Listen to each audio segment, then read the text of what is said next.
in Addis Ababa in Ethiopia, and an old man approached me and told me the tragedy of Africa is that we rhapsodize our men and women when they are dead and vilify them in life.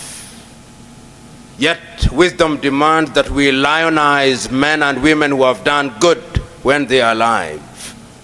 Today we choose to lionize you when you are alive. I've had the advantage of listening to the speakers who came before me, and I could very well say that when I listened to the passion and erudition of Dr. PK, he spoke for me. When he defined what leadership is all about, he spoke for me. And I could very well sit down, but I will not sit down. When I listened to the intelligent and at once beautiful lady, Madame Fall, from Senegal, she spoke for me. And I could very well sit down, but I will not sit down. I also had the almost apocalyptic and doomsday scenario painted by Edgar. And for those of you who are digital, you must have assumed for one moment that your life is at an end. I can assure you that there is life beyond Edgar. But there is a sense in which he defined what the world is about. I then had the advantage of listening to the panel discussion. Anil, my friend, whom we are in the business of meeting after every 12 months, spoke about what leadership is all about. And he spoke about leadership and what leadership does. I listened to Emmanuel from Zimbabwe and the many things that he has done over the years, and how he has been able to identify that leadership is about service. And I did not stop there. I listened to the incoming district governor, Rossetti, explaining to us what Rotary does and how it utilizes our funds for the general good. And perhaps leadership is service. Is when you serve that you lead. And perhaps over the years, we have misunderstood what leadership is all about. Then we had the occasion of listening to Dr. Diana, whom I've had the opportunity of meeting before this day, giving personal testimonies of what defines our continent of Africa in matters as mundane as the lack of blood at critical moments. And then, of course, we had the motivation from Dr. Emmanuel Katongole, and how this idea came all the way from the Deputy Prime Minister of the Kingdom of the Buganda, which gave meaning to the whole idea that when we talk about leadership, is about learning. We are here, therefore, this evening, sacrificing our time and our money that we may lead through service.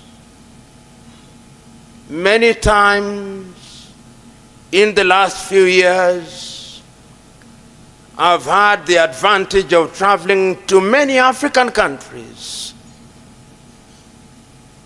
And one sees how Africa lacks in the most basic of things. Sometimes, if one is a pessimist, one is likely to surrender and to leave it to God. But God, in His divine wisdom, also enabled us with wisdom. And that is why we are assembled here today, because in a way we are celebrating the wisdom of men and women who have chosen to dedicate their lives to make a contribution in a chosen area of service. The area of providing blood to those who are in distress. You know, when you are alive and well and healthy and hearty and imbibing wine and water and other beverages, it never occurs to you that you may need blood. I'm not being morbid, but it happens in the twinkling of an eye that you are driving home and some irresponsible individual maneuvers his car or border or any other moving object, and lo and behold, you need blood. Then it is discovered that you can't find blood. That is when you begin to appreciate that initiatives such as these are life-defining. So when we are gathered in an assembly such as this, what are the critical questions that must invade our minds and hearts? When I listened to Eja, and he spoke passionately, and he told us how technology has now dramatically changed our lives. And I can't agree with you more, Eja, that indeed it has. I remember so very vividly as a young man when we had a company called Eastman Kodak. And many of you will remember the occasions when some amateur photographer in your school wanted to immortalize your borrowed suits and dresses through a photograph. And you had to pose for your photograph to be taken. And 2 weeks later, the individual would come and say that the photograph burnt. So it was not there after all. Eastman Kodak is now out of the equation because of technology. Your mobile phone, when we talk about technology and artificial intelligence, your phone, you yourself today, is a part of artificial intelligence, because many of us, without the mobile phone, as they just said, we can't function. That is how it is. But the other truth is also, and permit me to say this, there are doctors here, Africa presents in a very schizophrenic way. Schizophrenia is a psychiatric condition of multiple personalities. There is an Africa which uses the smartphone But there is another Africa which does not know about the smartphone. But the tragedy is that even if it does not know, it is affected by it. Ugandans are now beginning to learn Kiswahili. In Kiswahili they say, mtego wa panya huingia waliomo na wasiokuwemo. And the English rendition, if I may transliterate rather than translate, is this: that a mouse trap traps every mouse, regardless of the one that ate whatever it was. Every mosquito suffers, even if it is not the one that actually invaded you, because they suffer in the community of mosquitoes. So all of us, in a sense, are victimized by these realities. As I grow older, and I'm growing older by the day, I ask myself very fundamental questions, particularly we as Africans. In other parts of the world,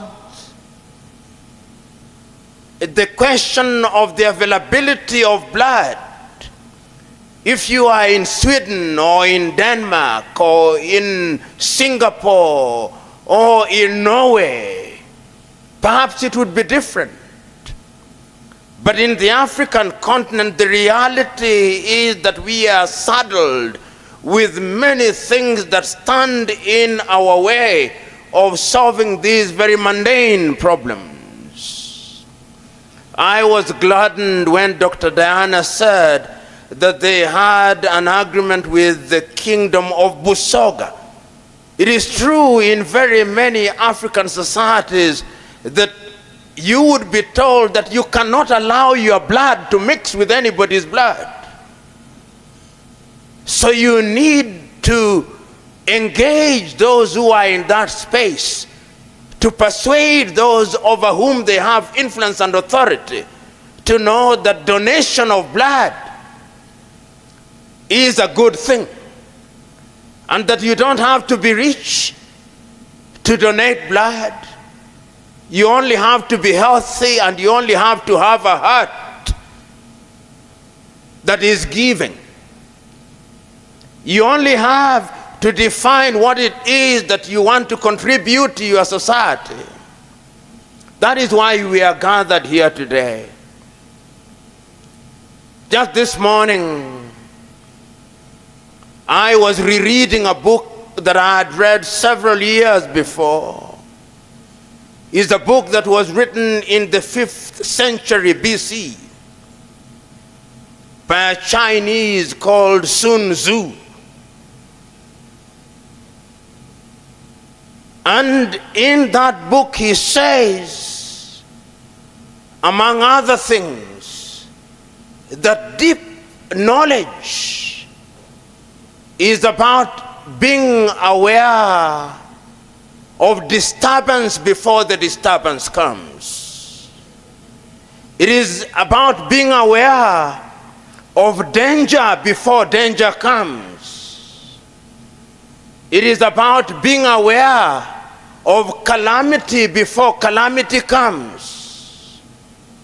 Because when you are aware of disturbance before it comes, you can convert it into peace. When you are aware of danger before it comes, you can turn it into order. And when you are aware of calamity before it comes, you can convert it into something positive. That is how I understand the initiative of Dr. Emmanuel Katongole. He is aware of the danger before it comes. He is aware of the calamity before it comes. And that is what changes society. And that is what defines what leadership is all about. You know, many of you here are either practicing Christians or practicing Hindus, or practicing Muslims. And whether you read the Muslim Quran, or the Christian Bible, or the Hindu Gita, or the Jewish Torah, those who lead their fellow men and women to greatness are initially very reluctant, but once they have made the decision, they are amazingly passionate. The Muslims who are here, and I believe they are, will remember that confrontation between the Prophet Muhammad and the angel Jibril in the caves, when he is told, read in Arabic, Ikra, and he says, I cannot read. Then he reads, and the world has never been the same again once he started reading. And the moral of that story is that when you start serving, you can never stop serving.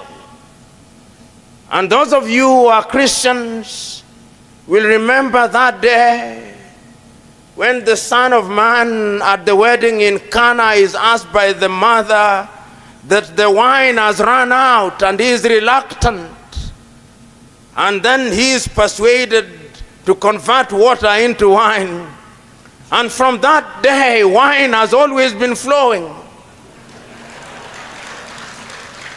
And those of you who are Hindus, I assume there are some here, in that battle of Kurukshetra, in the conversation between Arjuna and Krishna, when he doubts that he should start the war, immediately he is persuaded, the war continues and truth triumphs over good.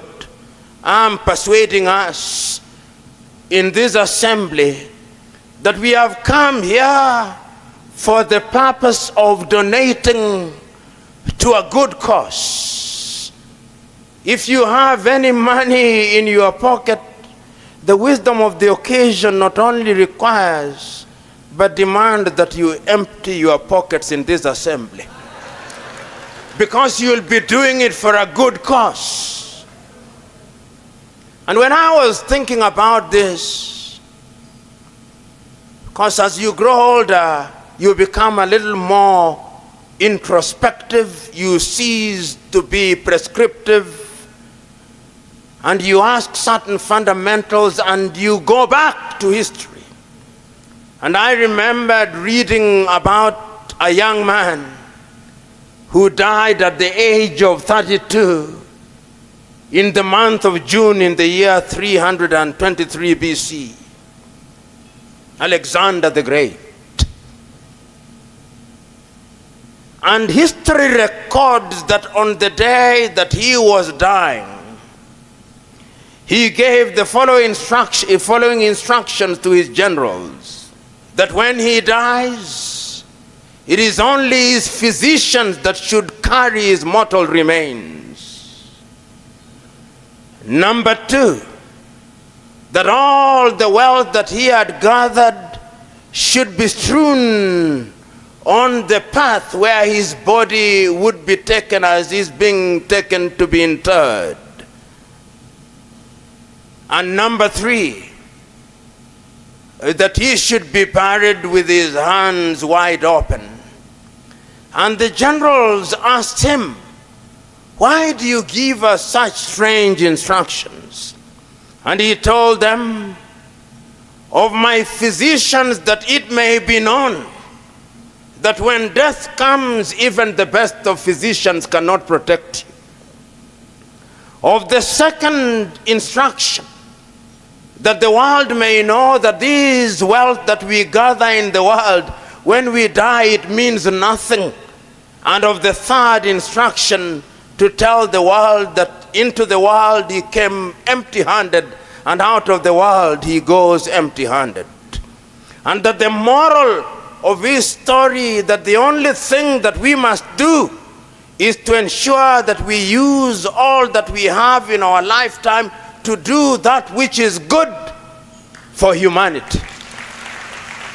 Today I'm asking and beseeching all of us who are present in this assembly to take counsel from those immortal words and instructions of Alexander the Great.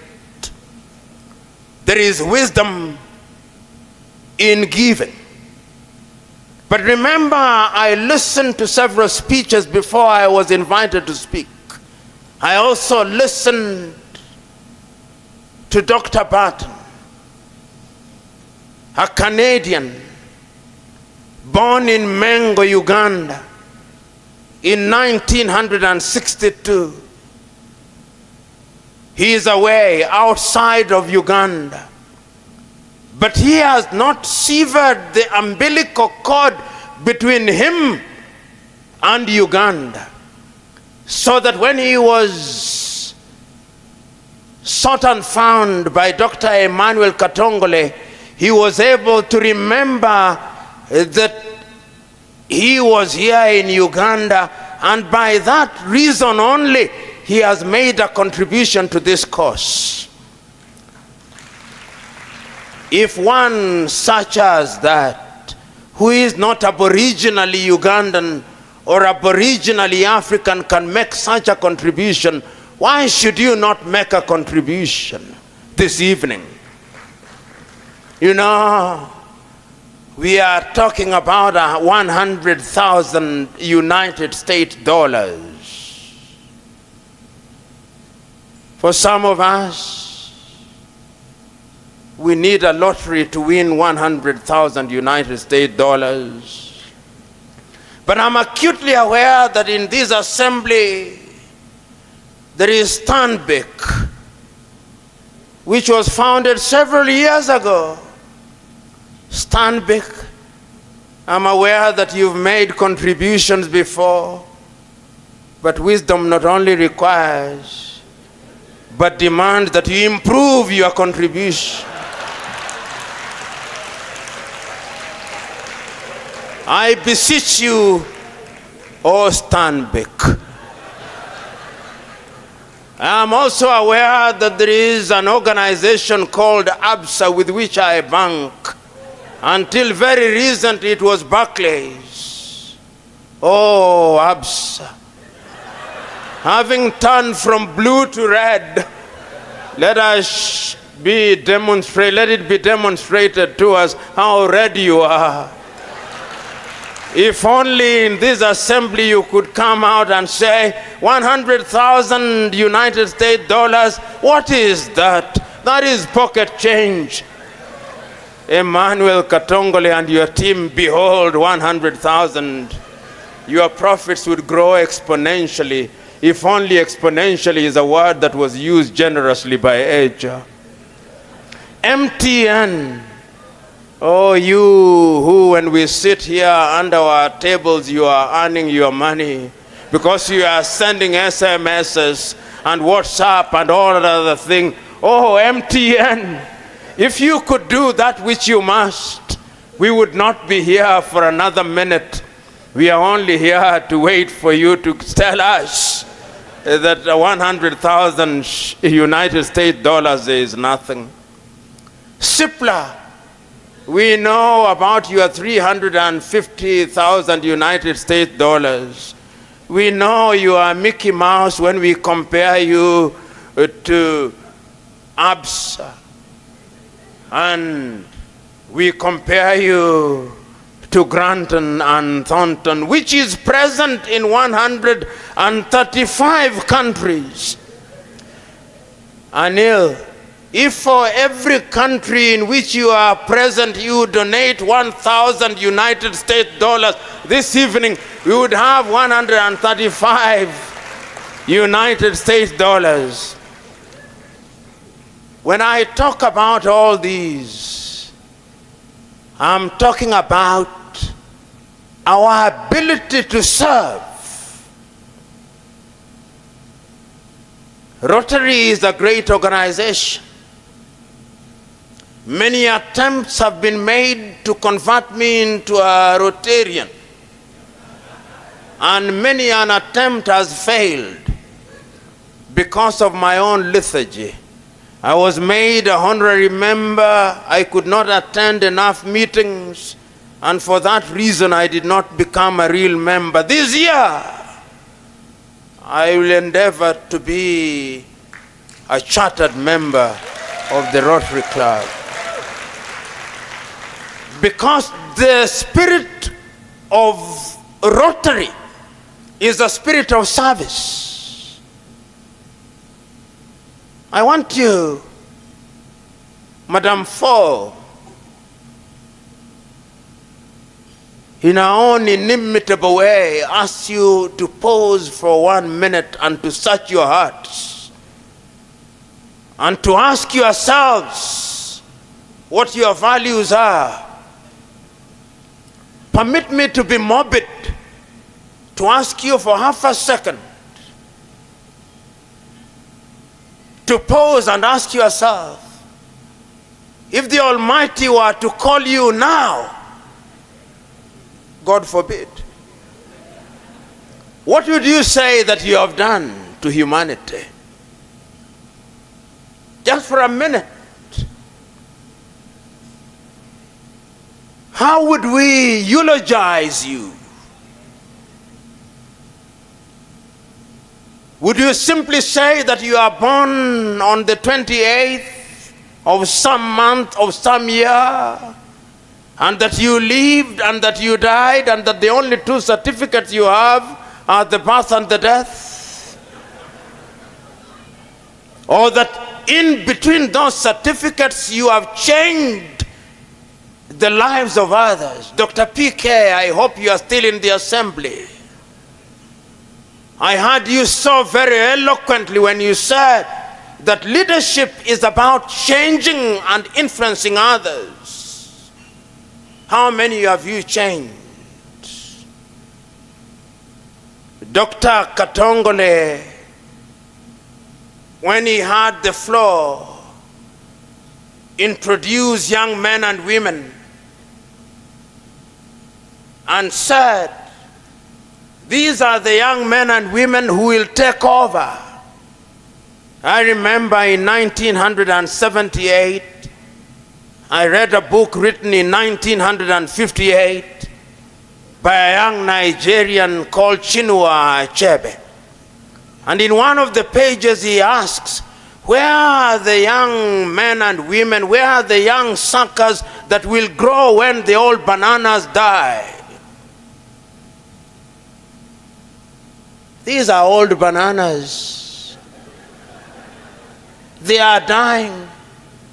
We saw the young suckers here, which tells us that leadership is like a relay race, intergenerational. One generation running with the baton and passing over the baton to the other generation. If only we could emulate the waves in the sea. Just as the new waves come, they renew the old waves, and lo and behold, the ocean remains alive and well. Ladies and gentlemen, this is a happy occasion. It is a happy occasion because we have come here to remind ourselves that when all is said and done, perhaps service is the only thing that defines us. Dr. PK, you said it so very eloquently and very passionately that when the chips are down, we'll ask not how many cars you drove. We'll ask not whether you are wearing designer suits from Giorgio Armani. We'll ask not which perfume you wore from Bulgaria. We'll ask, whom did you serve and which lives did you change? That is what leadership is all about. And that is how I understand Mother Teresa of Calcutta, who, when she was asked, what is your claim to greatness? And she said, if I'm great at all, my only claim to greatness is that when I entered into a dark room, I wondered not why it was dark, but I lit a candle that it may contribute to destroying the darkness. Today, I'm asking you to take personal responsibility. If we live in darkness, light your candle. And in your own space, lo and behold, there will be light. I also remember those immortal words of the great American Ralph Waldo Emerson, who when asked, how can we make the world clean? He said, lo and behold, the world can be clean if every man and woman were to sweep his front yard. Today I'm asking you, ask not why the world is not clean. Sweep your front yard and ask your neighbor to sweep their front yard, and lo and behold, the world will be clean.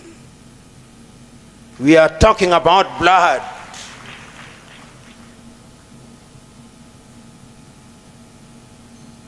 We can save lives. You can save lives. So today I ask you to make a solemn vow. A solemn vow, like Emmanuel from Zimbabwe has made a solemn vow that every 4 months he eats well as he should and he donates blood. I can assure you that when you donate blood, blood will regenerate and you will be happier because you saved a life. So go out there into the world and do not philosophize about leadership. Do not moralize about leadership. Do not intellectualize about leadership, because leadership philosophized is not leadership. Leadership moralized is not leadership. Leadership intellectualized is not leadership. Leadership that is acted, leadership that is defined by service, that is leadership. So go out